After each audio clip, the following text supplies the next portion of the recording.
এবার মঞ্চে আসছে এমন এক ছাত্র যার সাফল্য শুধুই নম্বরের গর্ব নয়, একটা গোটা অধ্যাবসায়ের কাব্য, লড়াইয়ের জয়গাথা। পশ্চিম মেদিনীপুরের প্রত্যন্ত এলাকার গোয়ালতোড়ের ছোট্ট নাগদোনা আদিবাসী হাই স্কুলের ছাত্র সৌম্যদীপ ঘোষ।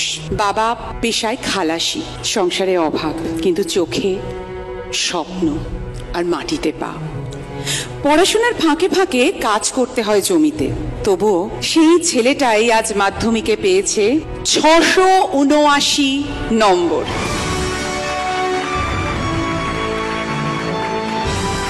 এই জয় শুধু একজন ছাত্রের নয়, তা স্কুলের জয়, একটি পরিবারের স্বপ্নের জয়, একটি গ্রামের সাহসের জয়।